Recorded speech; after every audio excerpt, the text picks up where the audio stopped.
The bridge of the observation vessel Resolute Intent did not hum with the comforting thrum of an engine. It vibrated with the agonizing resonance of a dying world. Commander Kalen stood before the primary viewport, his hands clasped behind his back, watching the atmosphere of Kephri Prime bleed away into the void. It was a slow, agonizing suffocation, the result of a tectonic collapse no geological model had predicted. Below, 3 billion Kephri were watching their sky turn the color of a bruised plum, unaware that the oxygen they drew into their spiracles was the last of a finite reserve. The Kephri were a delicate species, slender-limbed and covered in iridescent chitin that shimmered like oil on water. They were poets and mathematicians who had barely mastered the art of steam power before the planet's core decided to cease its rotation. They were not ready for the stars, and the stars, governed by the cold calculus of the Galactic Assembly, were not ready for them. The Assembly's mandate was clear: non-interference in the natural death of pre-warp civilizations. To intervene was to disrupt the Great Sorting, a philosophical framework that Kalen found increasingly indistinguishable from mass murder. Beside him, First Officer Vane checked the long-range scanners for the 10th time in an hour. Vane was a tetron, a crystalline entity whose thoughts moved with the precision of a light clock, yet even his faceted brow seemed clouded by the grim reality unfolding below. He reported that the Assembly cruisers had moved to the edge of the system to ensure no privateers or sentimentalists attempted a rogue rescue. They were there to witness the extinction, to document it for the archives, and then to leave the husk of Kephri Prime to the cold. Kalen felt a heat rising in his chest that had nothing to do with the ship's life support. It was the ancient, stubborn fire of a species that had spent its entire history spit-flecked and screaming at the inevitability of the dark. Humans were the newcomers to the Assembly, often regarded as the unruly children who didn't understand the majesty of the cosmic cycle. But humans had a different name for the cosmic cycle. They called it a challenge. Kalen turned from the window and walked toward the communications array. The bridge crew, a mix of various species, looked at him with a mixture of pity and confusion. They expected him to give the order to retreat, to follow the Assembly's directive, and begin the warp jump back to the central hub. Instead, Kalen tapped the wide-beam transmission key, bypassing the encrypted Assembly channels and broadcasting on the open human frequencies. He didn't ask for permission. He didn't consult the diplomatic attaché. He simply spoke into the void, his voice rasping with a quiet, dangerous intensity. He told the story of the Kephri. He described the way the children held their parents' hands as the air grew thin. He spoke of the libraries that would be lost, the songs that would never be sung, and the 3 billion lives that the universe had decided were expendable. He ended his broadcast with a single set of coordinates and a sentence that would later be etched into the hull of every ship in the human fleet. "We are the only ones watching, and we refuse to look away."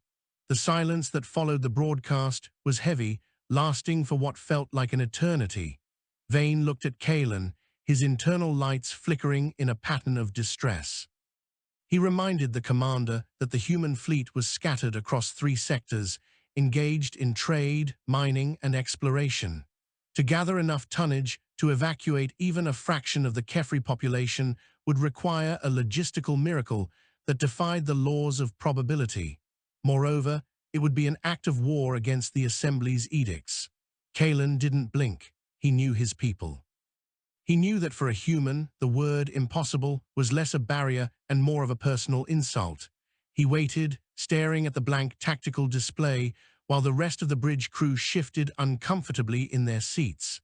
Then, a single blip appeared on the edge of the long-range sensor grid, then another, and another. They weren't warships. They were massive ore freighters, cramped passenger liners, rusted fuel tankers, and even private yachts. The first response came from the Oxcart, a massive, lumbering bulk hauler that was supposed to be delivering refined iridium to the Martian shipyards. The captain's voice was a gravelly baritone that cut through the bridge's tension like a knife. He stated simply that his cargo had been jettisoned into deep space to make room for living quarters and that he was arriving at the coordinates in 4 hours. Behind him came the Silver Streak, a luxury cruiser whose owner had reportedly kicked out a dozen wealthy tourists at a nearby station to make room for more important guests. The human response was not a coordinated military maneuver. It was a chaotic, beautiful, and utterly reckless stampede toward a dying world. They came from every corner of the sector, ignoring docking fees, fuel conservation protocols, and the frantic warnings of the assembly cruisers. The humans were coming to Kephri Prime, and they weren't bringing weapons. They were bringing empty holds and a total disregard for the rules of the universe.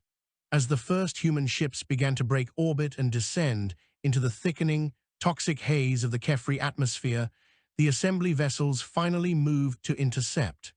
A massive Spire-class dreadnought, the Aegis of Order, slid into a blocking position between the Resolute Intent and the planet.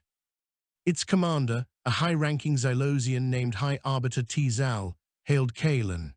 Tizal's voice was calm, melodic, and utterly devoid of empathy. He informed Kalen that the human interference was a violation of the Treaty of Galactic Sovereignty and that any ship attempting to land on Kephri Prime would be fired upon. He spoke of the sanctity of the natural order and the danger of uplifting or saving species that had not reached the requisite threshold of evolution. Kalen looked at the massive dreadnought on his screen, a marvel of engineering that could vaporize a city with a single volley, and then he looked at the ragtag fleet of human vessels trailing behind him. Kalen's reply was not a plea for mercy. He informed the High Arbiter that humans had spent their entire existence fighting against the natural order. They had fought against gravity to reach the moon, against disease to lengthen their lives, and against the cold of the cave to build their civilizations. He told Tizal that if the Assembly wanted to protect the natural order of Kephri Prime's death, they would have to do so by firing on unarmed civilian ships filled with people who were only guilty of wanting to help. The human ships didn't slow down. The Oxcart plowed forward, its massive shields shimmering as it brushed past the Aegis of Order with only kilometers to spare. The audacity of the maneuver stunned the Assembly crew. They were used to logic, to threat assessments, and to calculated retreats. They were not prepared for a species that would gamble everything on a whim of morality. Down on the surface, the Kephri looked up to see the clouds parting, not from the wind, but from the heat of thousands of atmospheric entries. They saw ships that looked like mismatched boxes, sleek needles, and hulking beasts descending through the gloom. For the first time in weeks, the panic in the streets of the Kephri capital began to subside, replaced by a confused, flickering hope.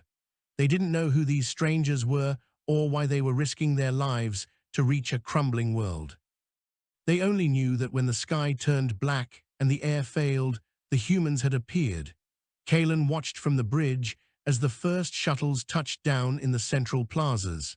He saw the doors open and his people run out into the toxic air, wearing pressurized suits and carrying portable oxygen scrubbers.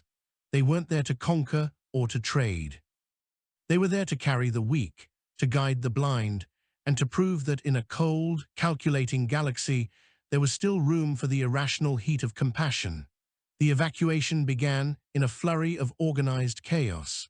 Human engineers worked alongside Kephri scholars to convert city squares into massive embarkation zones. There was no time for processing or paperwork. If you could breathe, you were shoved toward a shuttle. If you couldn't walk, you were carried. The humans worked until their suits leaked and their muscles seized, driven by an adrenaline-fueled desperation. Kalen watched the telemetry feeds, seeing the population counts on the ships climb from thousands to millions. It still wasn't enough. There were billions down there, and the planet's crust was becoming increasingly unstable. Massive fissures were opening near the southern poles, swallowed whole cities in gulps of magma. The clock wasn't just ticking, it was screaming. And yet, more human ships kept arriving, drawn by the signal, ignoring the assembly's threats as if they were nothing more than static on the radio. High Arbiter Tizal watched the scene with growing horror. To his mind, this was not a rescue, it was a desecration of the cosmic balance. He ordered his fleet to power their weapons, aiming them at the largest human freighters. He gave Kalen one final warning: cease the evacuation and withdraw, or the assembly would be forced to sanitize the orbital space to prevent further contamination of the timeline. Kalen didn't even look at the communication screen. He was busy coordinating the landing patterns of 3 more bulk carriers. He simply told his tactical officer to relay a message to the entire human fleet: hold your ground, keep loading, they won't fire. It was the ultimate bluff. Kalen didn't know if the assembly would fire, but he knew that if he flinched, the Kephri were dead. He banked on the idea that even the most cold-blooded alien bureaucrat would hesitate to pull the trigger on 1 billion lives. The tension in the system was a physical weight. The assembly dreadnoughts glowed with the buildup of energy in their primary cannons, their sleek hulls reflecting the dying light of the Kephri sun. Below, the human ships continued to land and take off in a continuous loop of salvation. The Oxcart was already full, its internal bays packed so tightly that Kephri was standing shoulder to shoulder in the cargo holds, sharing air from the ship's recycled systems. Still, the humans pushed. They pushed because they knew what it was like to be alone in the dark. They pushed because they remembered their own near-extinctions, their own wars, and their own desperate climbs from the mud. As the first tectonic plate finally gave way, sending a shockwave through the planet that could be seen from orbit, the High Arbiter made his choice. He didn't fire. He watched, silent and defeated by a logic he couldn't comprehend, as the small, stubborn species from the third rock of a nondescript star began to pull a civilization out of the fire. The transition from the surface of Kephri Prime to the interior of a human freighter was a sensory assault that few survivors would ever forget. The air inside the Oxcart was thick with the smell of unwashed bodies, recycled ozone, and the metallic tang of overheated life support processes. It was a stark contrast to the thin, floral scent of the Kephri homeworld, yet to those being ushered through the airlocks, it was the sweetest atmosphere they had ever tasted. Human volunteers, many of whom had been simple dockworkers or maintenance technicians only days prior, acted as shepherds in the gloom. They used glowing sticks to mark pathways through the cavernous holds, directing the shivering, iridescent aliens to designated floor sectors. There were no chairs, no beds, and no privacy. The Kephri sat in tight clusters, their long, delicate limbs folded beneath them, their multifaceted eyes reflecting the harsh flickering of the emergency overhead lights. They were silent, a species in shock, watching as the only world they had ever known became a shrinking marble of fire and dust in the viewports. Among the rescuers was a woman named Aris, a former heavy machinery operator who had sold her family's pension credits to fuel a mothballed transport ship she had nicknamed the Wayfarer. She stood at the edge of the primary bay, her face streaked with grease and exhaustion, lifting a Kephri child into the arms of its frantic parent. The child was small, its chitin a dull, sickly gray from oxygen deprivation, but it let out a soft, clicking trill as it was reunited with its kin. Aris didn't understand the sound, but she understood the relief. She looked up at the ceiling of the hold, where the structural beams were groaning under the weight of nearly double the ship's rated passenger capacity. The Wayfarer was never meant to carry living cargo, let alone 40,000 souls, but Aris had bypassed the safety limiters on the gravity generators and vented the fire suppression chemicals to make more room. She was operating on a razor-thin margin of survival, a calculation that every human pilot in the system was currently making. On the bridge of the Resolute Intent, the situation had shifted from a daring rescue to a desperate race against physics. The tectonic collapse of the planet was accelerating, and the gravitational shifts were beginning to affect the orbital mechanics of the nearby vessels. Kalen watched the telemetry as a massive plume of magma erupted from the Kephri Prime northern hemisphere, punching through the crust and sending trillions of tons of debris into the upper atmosphere. This debris field was a new, lethal variable. It wasn't just dust, it was molten rock and jagged fragments of the planet's mantle, moving at orbital velocities.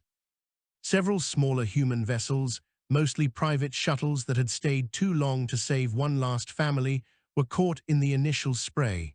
They vanished in flashes of white light, their hulls shredded by the very world they were trying to flee.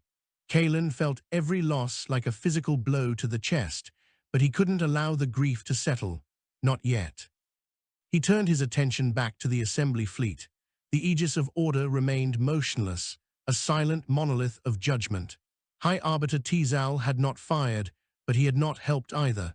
The assembly ships were maintaining a strict quarantine perimeter, effectively forcing the human rescue fleet to navigate the debris field on their own. It was a passive-aggressive form of execution. If the humans survived the debris, they still had to find a place to take the refugees. No assembly world would accept 3 billion displaced, unevolved beings. The logistical nightmare was only beginning. Kalen contacted the Human Coordination Center, a makeshift command post established on a decommissioned mining station 3 light-years away. He requested a status report on the relocation sites. The response was grim. The nearest human colonies were already overextended, and the political fallout on Earth was reaching a boiling point. Many argued that the rescue was a suicide mission that would bankrupt the human sectors and invite a devastating war with the Galactic Assembly. Kalen ignored the political chatter and focused on the immediate problem, the Oxcart. The massive freighter was struggling to break free of the planet's deepening gravity well. Its engines, designed for slow, steady hauls, were screaming under the strain of the extra mass and the atmospheric drag caused by the rising debris. Kalen ordered the Resolute Intent to move into a low-intercept orbit. He intended to use his ship's tractor beams to give the Oxcart the extra momentum it needed to reach escape velocity. It was a dangerous maneuver that would put his own ship directly in the path of the oncoming magma plumes. Vane, his first officer, pointed out the statistical probability of ship-wide structural failure was nearly 80%. Kalen simply nodded and told him to divert all auxiliary power to the forward shields. He wasn't going to watch 40,000 Kephri and a dozen human crew members burn because of a math problem. As the Resolute Intent dived toward the planet, the view became a nightmare of orange and black. The atmosphere was no longer air. It was a swirling vortex of ash and fire. Kalen could see the Oxcart below them, its thrusters firing in ragged bursts, its hull glowing red from the friction. The human freighter looked like a dying beast, struggling to pull itself out of a tar pit. Kalen gave the order to engage the tractor beams. The ship lurched as the invisible tethers connected, the strain vibrating through the deck plates and into Kalen's bones. For several agonizing minutes, the two ships hung in a precarious balance, fighting the relentless pull of the dying world. Slowly, agonizingly, the Oxcart began to rise. The altimeter climbed 10 kilometers, 50, 100. They were breaking free. But as they cleared the upper thermosphere, a massive chunk of the Kephri moon, which had been destabilized by the planet's shifting mass, drifted into their path. The collision was unavoidable. Kalen had to make a choice in a fraction of a second, maintain the link and risk both ships, or cut the Oxcart loose and hope it had enough momentum to drift clear. He chose a third option. He ordered the Resolute Intent to angle its nose up and fire its primary thrusters at maximum output, using the ship itself as a kinetic shield to deflect the lunar fragment. The impact was deafening. The bridge lights shattered, and Kalen was thrown against the command console, the taste of copper filling his mouth. Alarms wailed in a dozen different languages, reporting hull breaches, coolant leaks, and deck fires. But when he looked at the sensor screen, the lunar fragment had been nudged just enough. It grazed the Resolute Intent and tumbled past the Oxcart, disappearing into the dark. Both ships were crippled, but they were in stable orbit. They were alive. The victory was short-lived. As Kalen struggled to his feet, wiping blood from his eyes, he saw a new threat on the display. The assembly fleet was moving, but they weren't moving to attack. They were moving to block the jump gates. High Arbiter Tizal appeared on the main screen once more, his expression unreadable. He informed Kalen that while the assembly would not fire on the Mercy fleet, they would not allow the Kephri to be transporting into the wider galaxy. The refugees were to be deposited on a barren, uninhabited moon in a nearby system, a place with no atmosphere, no water, and no hope. It was a death sentence delayed, a way for the assembly to wash its hands of the extinction without getting blood on its own ships. Tizal called it a compromise. Kalen called it a graveyard. He looked at Aris's ship on the monitor, then at the hundreds of other human vessels filled with shivering, frightened survivors. The human fleet was exhausted. They were low on fuel, their ships were falling apart, and they were surrounded by a superior force that was telling them their sacrifice was for nothing. But then, a voice broke over the fleet-wide channel. It wasn't Kalen, and it wasn't a captain. It was a technician from one of the fuel tankers, a man whose name would never be recorded in the official histories.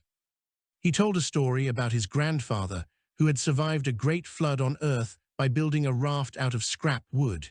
He said that humans didn't wait for permission to survive, and they didn't ask for a map to find a home. He suggested that if the assembly wouldn't give them a world, they would make one. One by one, the captains of the human fleet began to respond. They didn't talk about politics or treaties. They talked about cargo. They talked about the modular habitats they were carrying, the terraforming equipment meant for distant colonies, and the sheer amount of raw material they had in their holds. Kalen realized then what the humans were planning. They weren't going to take the Kephri to a colony, they were going to build a city in the void. They would use the derelict ships, the mining stations, and the raw ore in their holds to create a flotilla, a nomadic world that didn't need a planet to exist. It was an insane, impossible, and quintessentially human idea. Kalen looked at Tizal and smiled, a bloody, defiant grin. He told the High Arbiter that the humans would accept the barren moon, but they wouldn't be staying on the surface. They would turn the moon into a shipyard, and the ships into a home. He informed the assembly that from this day forward, the Kephri were under human protection, and anyone who tried to interfere with their natural development would have to go through the human fleet first. The High Arbiter stared in silence, perhaps realizing for the first time that logic was no match for a species that viewed a catastrophe as a construction project. The first phase of the Great Migration began with the crippled Resolute Intent leading the way. The human fleet, a ragtag parade of dented hulls and flickering lights, turned away from the burning remains of Kephri Prime and set course for the barren moon. They moved slowly, tethering the smaller ships to the larger ones, sharing power and air like a mountain-climbing team bound by a single rope. On the Wayfarer, Aris sat among the Kephri, showing a young child how to play a game with a piece of string. The child's chitin was beginning to glow again, a faint, rhythmic pulse of violet and blue. There was no music in the holds, only the sound of thousands of people breathing, a soft, collective rustle that drowned out the creaking of the hull. It was the sound of 3 billion lives that had been forgotten by the universe, now held safe in the hands of the galaxy's most stubborn children. The arrival at the barren moon, a nameless hunk of silicate and iron designated as RS-884, was not the triumphant conclusion of a rescue, but the beginning of a grueling war against entropy. The moon was a frozen tomb, lacking even a vestigial atmosphere to soften the glare of the distant star. To the Kephri, whose biology was tuned to the humid, vibrant forests of their lost home, This place was a nightmare of sterile stone and biting radiation. As the first human transports touched down on the jagged surface, kicking up plumes of fine, static-charged dust, the scale of the task ahead became paralyzingly clear. 3 billion refugees were currently suspended in orbit or huddled in grounded hulls, and the total life support capacity of the human fleet was depleting at a rate that gave them less than 84 hours before the carbon dioxide levels became lethal. The humans did not waste time with ceremony. They began to cannibalize their own ships before the engines had even cooled. Aris was among the first to lead a work detail onto the surface. Her ship, the Wayfarer, was now a permanent fixture of the landscape, its landing struts buried deep in the lunar regolith to provide a stable anchor for the inflatable habitats being tethered to its hull. She wore a heavy environmental suit that smelled of stale sweat and recycled air, her movements sluggish in the low gravity. Around her, thousands of other humans were engaged in a frantic dance of construction. They used industrial lasers to carve deep trenches into the moon's crust, seeking shelter from the solar radiation. They stripped the outer plating from ore freighters to create makeshift radiation shielding for the Kephri nurseries. It was a brutal, industrial alchemy, turning a fleet of spacefaring vessels into a subterranean city. There was no plan, only a collective instinct to build faster than the clock could run out. On the bridge of the Resolute Intent, which now served as the orbital command hub, Kalen watched the progress through a grainy video feed. His ship was a hollowed-out shell, its primary weapons and luxury quarters stripped away to provide components for the lunar grid. Vane stood at his side, his crystalline structure dimming as he processed the sheer impossibility of the logistics. The first officer pointed out that the current rate of construction would only provide housing for a third of the Kephri population before the fleet's air scrubbers failed. They were facing a deficit of nearly 2 billion lives. Kalen looked at the numbers and felt a cold weight in his stomach. He knew the math didn't lie, but he also knew that his people had a history of ignoring the variables they didn't like. He ordered the communications team to signal the Outer Rim human stations. He wasn't asking for food or medicine. He was asking for every spare atmospheric processor, every scrap of sealant, and every hydroponic unit in the sector. The response from the human colonies was a tidal wave of defiance. While the Galactic Assembly debated the legality of the human occupation of RS-884, private human corporations and independent miners were already stripping their own facilities to send aid. A massive convoy of ice haulers from the Jovian rings announced they were rerouting their entire season's catch to the barren moon. They weren't just bringing water, they were bringing the raw material for an atmosphere. By slamming massive blocks of ice into the moon's deeper craters and using fusion heaters to vaporize them, the humans planned to create a localized, pressurized envelope of water vapor and oxygen. It was a crude, violent method of terraforming that would have horrified the Assembly's environmental boards, but it was the only way to save the 2 billion Kephri still waiting in the dark. Down in the trenches, the Kephri were beginning to emerge from the ships. They moved with a hesitant grace, their long toes gripping the uneven stone.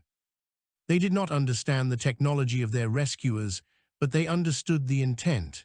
A group of Kephri elders, distinguished by the intricate carvings on their thorax plates, approached Aris while she was welding a structural support. They didn't speak through a translator. They simply reached out and touched the cold metal of the habitat wall, then touched her helmet. It was a gesture of recognition, a bridge between a species that lived in the mind and a species that lived through its hands. The Kephri began to help in the only way they could. They used their advanced knowledge of mathematics to optimize the layout of the burgeoning city, calculating thermal distributions and airflow patterns with a precision that human computers couldn't match. The work was deadly. The lunar dust was like microscopic glass, shredding seals and fouling joints. Human laborers worked 20-hour shifts, their hands bleeding inside their gloves, their eyes red from exhaustion. There were accidents, collapsing tunnels, explosive decompressions, and equipment failures. Every death was a quiet tragedy, marked by a moment of radio silence before the work resumed. They buried their dead in the same trenches they were digging for the Kephri, a grim foundation for the new world. Kalen watched the death tolls rise alongside the survival rates. He saw the Oxcart, once a proud freighter, being dismantled piece by piece to create a central power spire. He saw people giving up their personal rations to ensure the Kephri children had enough nutrients to keep their chitin from cracking. It was a display of collective altruism that bordered on the pathological. High Arbiter T-Zal, observing from the aegis of order, eventually hailed the resolute intent. He was perplexed. He asked Kalen why the humans were destroying their own wealth and risking their lives for a species that could offer them nothing in return. The Kephri had no technology to trade, no minerals to offer, and no strategic value. In the eyes of the Assembly, the humans were committing economic and biological suicide. Kalen looked at the High Arbiter, his face gaunt and his voice raspy. He explained that the value of a life wasn't measured by what it could provide, but by the simple fact of its existence. He told T-Zal that humans had spent too much of their history being the ones who were left behind, and they had made a silent pact as a species that they would never be the ones who walked away. The High Arbiter disconnected the call without a word, his logic unable to process a motive that didn't involve profit or power. As the first month on RS-884 drew to a close, the ice haulers arrived.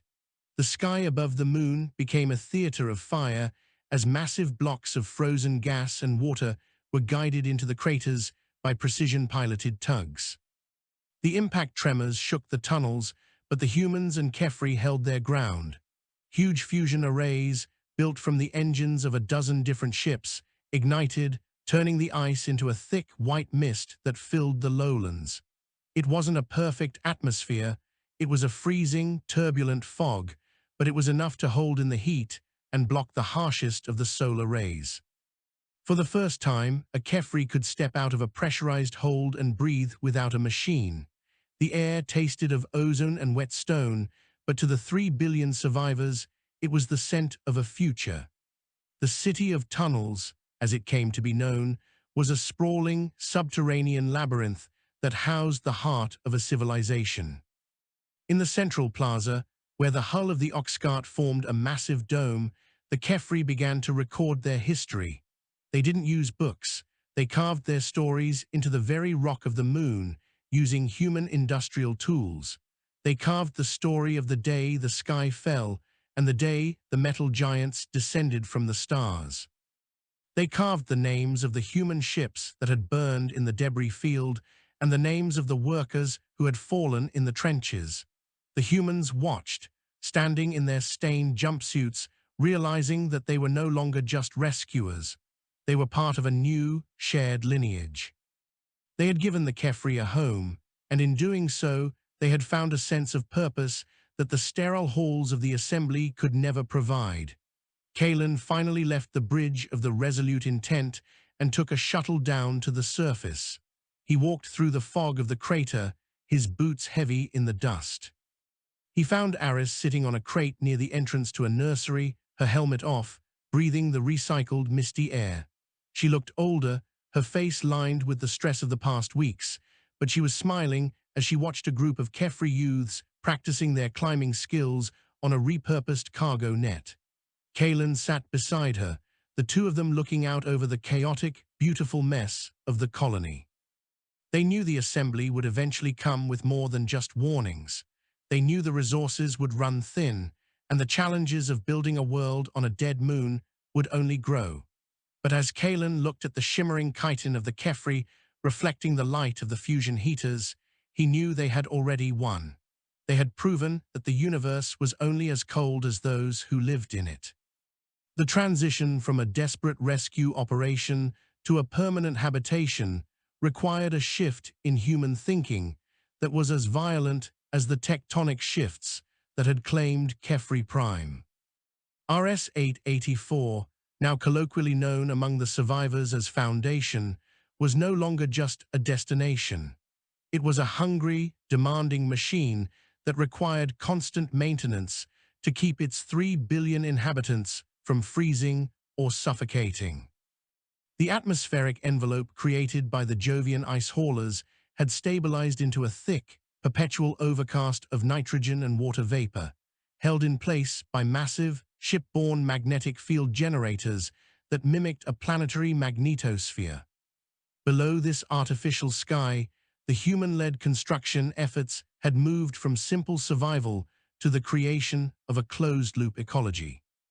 The city was no longer a collection of crashed ships, but a sprawling subterranean network of pressurized caverns, hydroponic vats, and industrial hubs.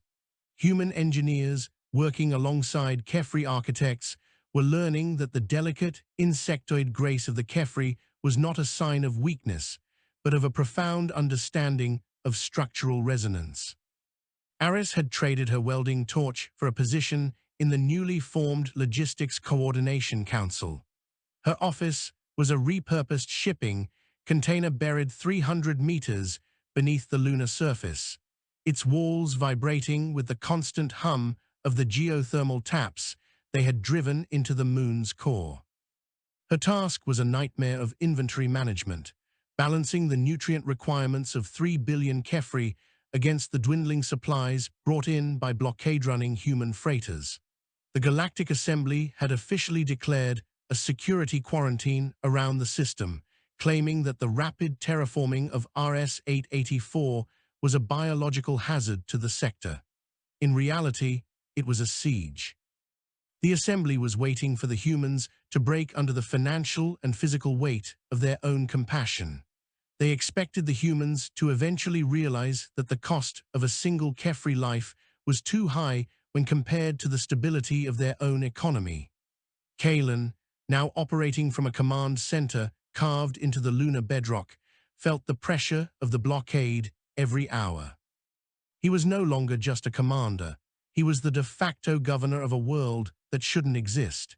He spent his days negotiating with human corporate interests who were beginning to see the Kephri not as a burden, but as a unique opportunity. The Kephri possessed a natural aptitude for fluid dynamics and complex mathematics that surpassed even the most advanced human AI. In the quiet of the tunnels, Kephri scholars were already beginning to optimize the moon's power grid, finding efficiencies that saved thousands of liters of fuel every day. This burgeoning partnership was exactly what the Assembly feared. A civilization born of crisis, unburdened by the slow, bureaucratic evolution the Assembly mandated, was a threat to the established order of the galaxy. The tension finally snapped when an Assembly inspection fleet, led by a squadron of heavy cruisers, attempted to enter the atmosphere of Foundation. They claimed they were there to monitor the radiation levels and ensure the humane treatment of the refugees. Kalen knew it for what it was, a move to establish a physical presence on the moon and begin the process of dismantling the human infrastructure. He didn't wait for a diplomatic response from Earth. He ordered every human ship on the surface, from Aris's Wayfarer to the massive Oxcart Spire, to fire their vertical thrusters simultaneously. They weren't taking off. They were venting their engine plasma into the artificial atmosphere. The resulting thermal bloom blinded the Assembly's sensors and created a localized storm of ionized gas that made any landing attempt a suicide mission. It was a display of raw, industrial defiance that sent a clear message. Foundation was a human-held world, and the rules of the Assembly did not apply within its misty borders. While the ships roared above, a different kind of struggle was happening in the depths of the Kephri nurseries. The lack of natural sunlight from their home star was beginning to affect the Kephri's reproductive cycle. The newest generation of eggs, laid in the weeks after the evacuation, were failing to harden. The iridescent chitin that was their species' hallmark was coming out brittle and translucent. If this continued, the Kephri would die out within a century, regardless of how much air or food the humans provided. The human medical teams, led by researchers who had spent their lives studying Earth-based insects, worked around the clock to find a solution. They discovered that the Kephri biology required a specific spectrum of ultraviolet radiation that the human fusion heaters weren't providing. The solution was as absurdly human as the rest of the project. They needed to build a star. Using the remaining cores of 3 decommissioned dreadnoughts and a massive array of fiber optic cables, the human engineers began to construct the Sol Mirror in a high orbit above the moon. It was a gargantuan project, a ring of focused energy emitters that would capture the light of the distant system's star and amplify it, beaming it down through the artificial clouds in a precise, life-giving frequency. The assembly fleet tried to intercept the construction, but they were met by a wall of human civilian ships. These were not warships. They were mining vessels equipped with heavy-duty rock grinders, tugs with powerful magnetic grapples, and freighters that simply refused to move. The human pilots formed a physical barrier between the assembly cruisers and the Sol Mirror, daring the High Arbiter to fire on people who were literally holding a mirror to the sun. Tizal, watching from the bridge of the Aegis of Order, was faced with a choice that defied his programming.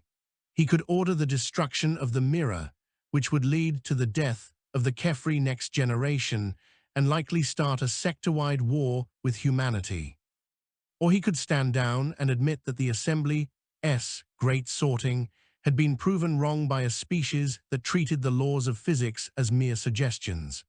He watched as a tiny human shuttle, barely more than a cockpit and an engine, nudged a multi-ton mirror segment into place with a level of precision that spoke of sheer, desperate focus. He saw the humans working without the safety of the Assembly's protocols, risking decompression and radiation poisoning to save a species they had known for only a few months.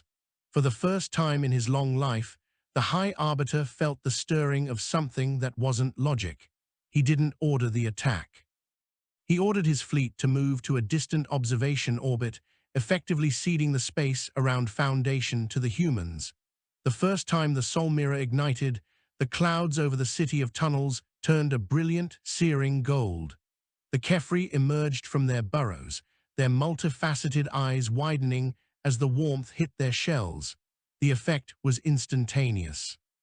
The vibration of billions of clicking mandibles rose from the craters, a sound of collective joy that shook the very air. In the nurseries, the eggs began to thrum with a healthy, violet light. Aris stood on the surface, her face turned up to the artificial sun, tears carving clean tracks through the dust on her cheeks. She felt a hand on her shoulder, a long, 3-fingered Kephri hand, surprisingly warm. The elder beside her didn't need a translator to convey the depth of what had just happened. They were no longer refugees. They were people with a future, and that future was inextricably tied to the stubborn, reckless, and magnificent species that had refused to let them go. Kalen watched the light fill the command center, the harsh shadows of the monitors softened by the golden glow from above. He knew the struggle was far from over. The assembly would return with lawyers instead of lasers, and the logistical burden of Foundation would continue to test the limits of human endurance. But as he looked at the data feeds, he saw something new. Human children were playing in the tunnels alongside Kephri youths, learning the click language of their new neighbors while teaching them the games of Earth. The two species were merging into something entirely new, a civilization built not on a shared planet, but on a shared act of defiance. The humans had come to save the Kephri, but in the process, they had reminded themselves of who they were meant to be, the guardians of the light, even when the rest of the galaxy preferred the dark. As the sun set on the first day of the new era, the city of tunnels began to glow with its own internal light. The humans and Kephri worked through the night, but the energy was different now. There was a rhythm to the work, a steady, confident beat. They were building libraries now, not just bunkers. They were planting gardens in the hydroponic bays, using seeds brought from Earth and genetic samples saved from Kephri Prime. The weight of 1 billion breaths was no longer a burden, it was the wind in their sails. Kalen sat at his desk and began to write the first draft of the Foundation Charter. He didn't use the language of the Assembly or the legalisms of Earth. He started with a simple truth that would become the foundation of their new world. In the face of the void, we choose to stand together.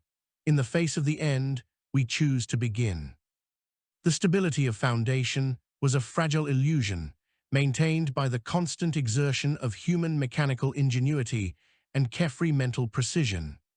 2 years had passed since the first ice haulers had bombarded the moon, and the city of tunnels had evolved into a subterranean metropolis that defied every principle of Galactic Assembly urban planning.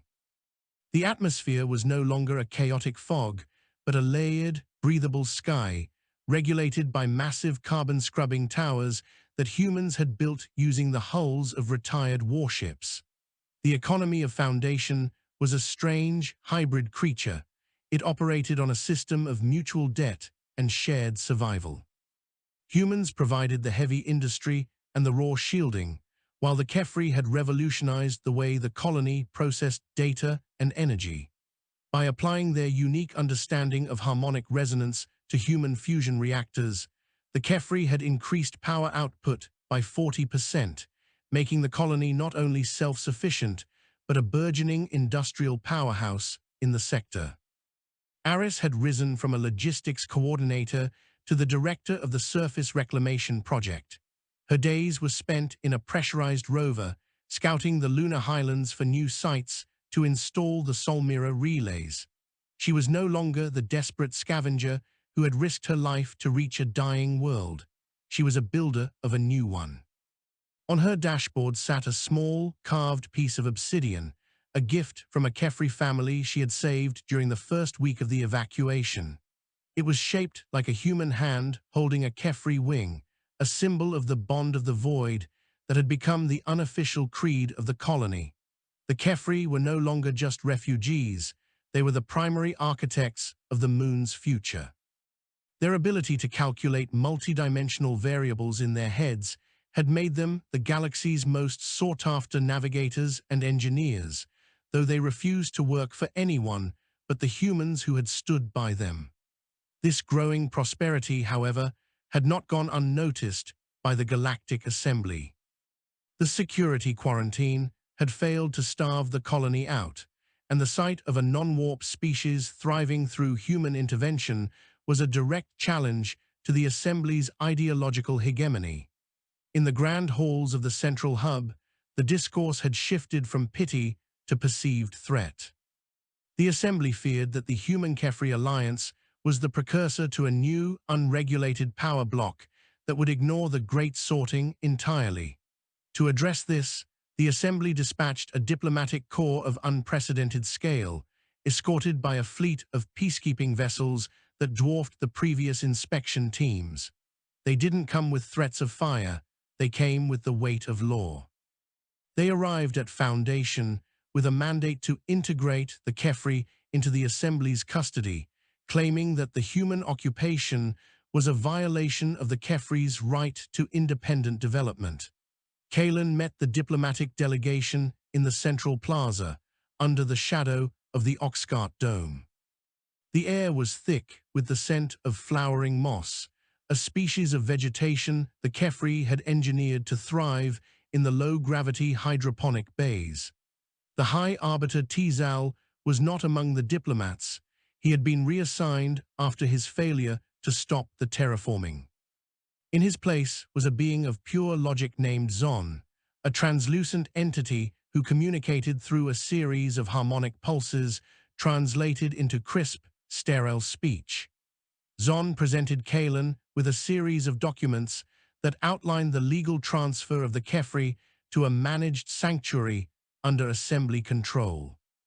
They argued that the humans had contaminated the Kephri culture with their own chaotic, irrational impulses, and that the Kephri needed to be isolated to rediscover their natural path. It was a sanitized way of saying they wanted to break the alliance and put the Kephri back into a cage of observation. Kalen didn't even look at the documents. He stood in the center of the plaza, flanked by both human workers and Kephri scholars. He pointed to the ceiling of the dome, where the names of every ship involved in the rescue were etched into the metal. He told Zon that the natural path of the Kephri had ended the moment their home planet's core stopped spinning.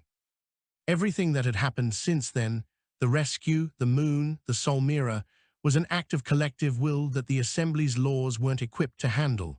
He informed the delegation that the Kephri were not subjects to be transferred. They were citizens of Foundation, a sovereign entity recognized by the human colonial authority. The tension in the plaza was palpable. The human miners and Kephri engineers stood shoulder to shoulder, a silent wall of defiance that no amount of legal jargon could penetrate. The Assembly's response was a calculated escalation. If the humans would not hand over the Kephri, the Assembly would declare Foundation an illegal settlement and seize the lunar infrastructure by force, citing the safety of the refugees as justification. They began to move their peacekeeping vessels into a low-orbital blockade, cutting off the supply lines from the human sectors. This time, however, the humans were ready. They hadn't just been building habitats, they had been building a defense network that utilized Kephri mathematics. Hidden beneath the lunar dust were massive kinetic accelerators, designed by humans but calibrated by Kephri to fire with a precision that could hit a target the size of a shuttle from across the system. The city of tunnels was now a fortress, a subterranean dragon with scales of iron and eyes of focused light.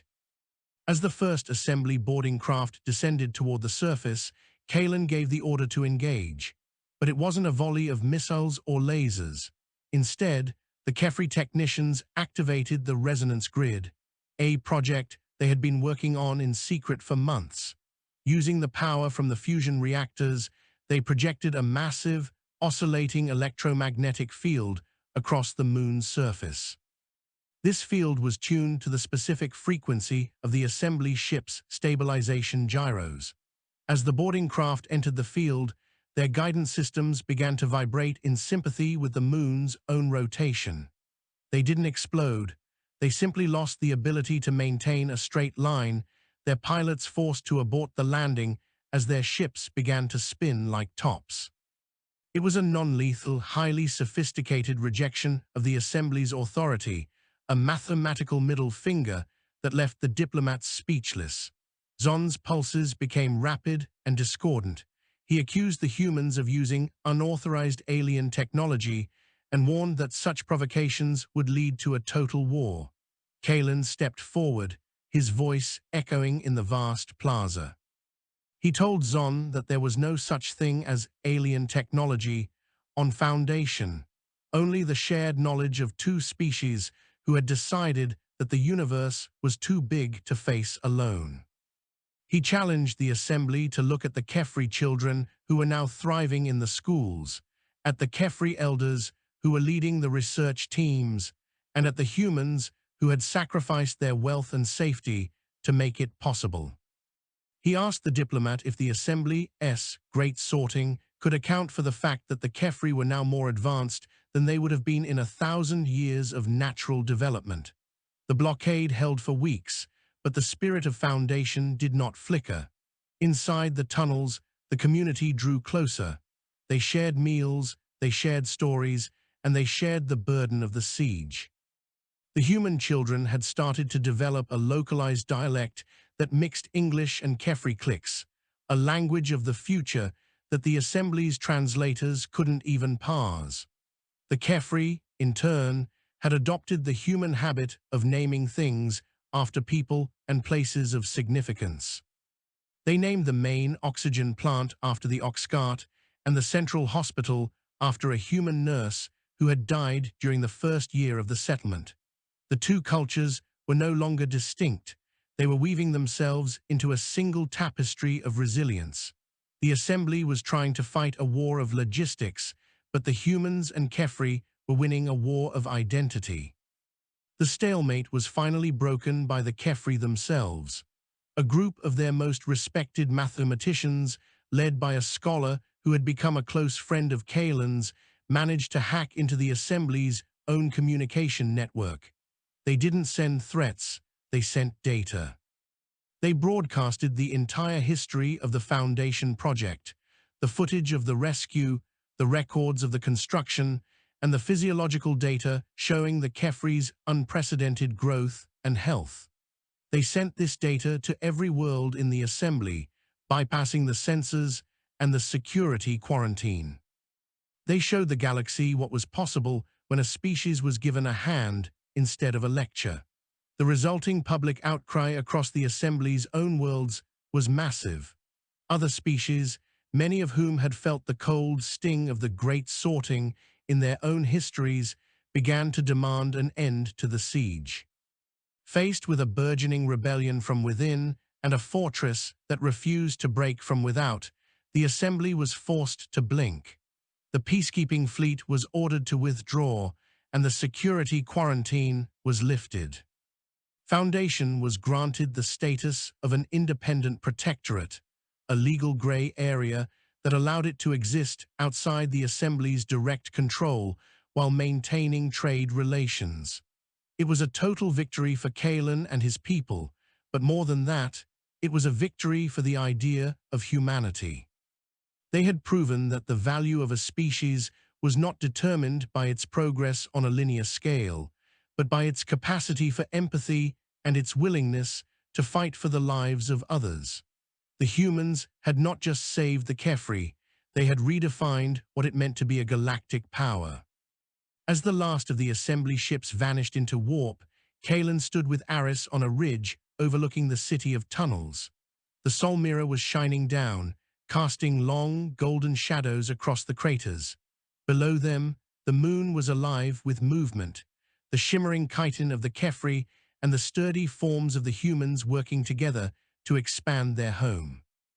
Kaelin looked at the stars and realized that the Great Sorting was over, replaced by something far more chaotic and far more beautiful. He realized that the humans had never been the unruly children the Assembly thought they were. They were the ones who understood that the true majesty of the cosmic cycle was the ability to change it. Aris took a deep breath of the ozone-scented air and smiled. The weight of 1 billion breaths was still heavy, but now it was a weight they carried with pride, 1 billion pulses beating as one in the heart of the void. The passage of a decade had transformed Foundation from a desperate subterranean bunker into a beacon of interstellar cooperation that pulsed with a life force unlike anything else in the known sectors. The moon, once a silent tomb of grey dust, now possessed a visible atmosphere that shimmered with a faint, iridescent violet hue, a byproduct of the Kephri-designed gas processors that had replaced the crude human ice melters. Massive dome cities had risen from the craters, interconnected by translucent transit tubes where human-piloted shuttles and Kephri gliders moved in a synchronized ballet of commerce and kinship. The population had stabilized, and the first generation of Kephri born on Foundation, those whose chitin had been hardened by the artificial UV rays of the Sol Mirror, were reaching maturity. They were taller than their ancestors, their minds sharpened by human technological intuition, and their spirits forged in the fires of a struggle they had never personally known but would never be allowed to forget. Kaelin sat in his office, which was now located at the apex of the Oxcart Spire, the highest point on the moon. He was an old man now, his hair a shock of white against skin, weathered by years of lunar radiation and the crushing weight of leadership. He spent much of his time looking out over the sprawling landscape he had helped create. The Council of Foundation, a governing body composed of equal parts human and Kephri representatives, was currently debating the merits of a new research initiative, a warp drive system based on the Kephri's harmonic resonance theories. If successful, it would allow ships to travel through the void without the need for the Assembly's regulated jump gates. It was the final step toward true independence, a way for the children of the void to chart their own course among the stars. Kalen knew that the Assembly was watching this development with a mixture of awe and terror, but they no longer dared to interfere. The humans had made it clear that any hand raised against Foundation would be met by the collective might of the human sector. Aris walked into his office without knocking, a habit she had developed when they were still living in shipping containers. She carried a digital tablet displaying the latest agricultural yields from the southern craters. She had aged with a grace that spoke of a life well spent, her eyes still holding that same stubborn fire that had driven her to jettison her cargo for a dying species all those years ago. She sat across from Kalen and looked out at the city, a quiet smile playing on her lips. She noted that the flowering moss had spread to the outer ridges, turning the jagged lunar cliffs into a tapestry of green and purple. It was a miracle of biology, a testament to what happened when two species stopped trying to dominate nature and started trying to heal it. They spoke briefly of the upcoming anniversary of the arrival, a day of celebration that had become the most important holiday on the moon. It was a day of silence for those lost in the debris, followed by a night of thousand-voiced songs that echoed through the tunnels. The peace was interrupted by a priority signal from the orbital sensor array. A single massive vessel had appeared at the edge of the system, bearing the markings of the Galactic Assembly. It wasn't a warship or a diplomatic cruiser. It was the Aegis of Order, the same dreadnought that had once stood by while Kephri Prime burned. But its energy signatures were erratic, and its hull was scarred with deep, blackened pits that indicated a catastrophic engagement. Kalen and Aris rushed to the command center, their old instincts kicking in as the bridge crew scrambled to intercept the transmission. The voice that came over the speakers was familiar, though it was strained and hollow. It was High Arbiter Tizal. He was not calling for a surrender or an inspection. He was calling for help. A wandering stellar anomaly, a rift in the fabric of space that the Assembly had long ignored as a natural phenomenon, had expanded and consumed a neighboring system of the Xylosian people. The Assembly fleet had been decimated trying to contain it, and millions were now drifting in the void, their life support failing. The irony of the situation was not lost on anyone in the command center. The very people who had preached the great sorting and the sanctity of non-interference were now begging for the humans to interfere in their own destruction. Vane, still serving as the primary advisor to the Council, pointed out that according to the Assembly's own logic, the Xylosian crisis was a natural event that should be allowed to run its course. To help them would be to violate the very principles Tizal had once used to justify the abandonment of the Kephri. A heavy silence settled over the room as the council members looked to Kalen. He felt the weight of history pressing down on him, the ghosts of 3 billion Kephri standing in the shadows of the room. He remembered the smell of the dying air on Kephri Prime, the sight of the children holding their parents' hands, and the cold, melodic voice of Tizal telling him to look away. Kalen looked at the Kephri representative sitting beside him, a brilliant scientist named Clicker, who had been one of the first children Aris had carried into a shuttle. Clicker's iridescent chitin pulsed with a steady, rhythmic light. She didn't speak of revenge or justice. She simply stated that the Kephri had spent the last decade learning how to build a world from nothing, and that it would be a waste of that knowledge to let another species perish when they had the means to save them. The Human Council members nodded in agreement. There was no debate, no calculation of profit, and no demand for reparations. The humans of Foundation had learned a long time ago that the only way to truly defeat an enemy was to make them unnecessary. Kalen turned to the communications officer and gave the order he had been born to give. He told Tizal to hold on and that the Foundation fleet was on its way. The departure of the rescue fleet was a sight that would be remembered for generations. This was not a ragtag collection of freighters and yachts. These were ships of a new era, vessels with hulls of human steel and hearts of Kephri light. They moved with a predatory grace, their engines humming with the perfect resonance of a unified species.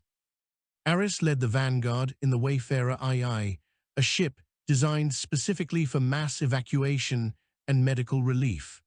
As they cleared the atmosphere of Foundation, the Sol Mirror caught their hulls, making them look like a trail of fallen stars heading into the dark. They reached the Zalosian system in record time, their new warp drives cutting through the void with a precision that the Assembly's technology could never match.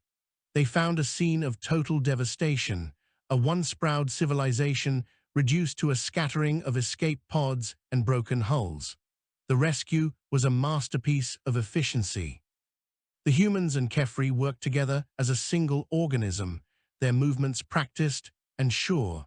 While the humans used their heavy grapples to stabilize the drifting Zalosian ships, the Kephri used their harmonic sensors to locate survivors buried deep within the wreckage. They didn't ask for permission, and they didn't follow the Assembly's protocols. They simply saved everyone they could find.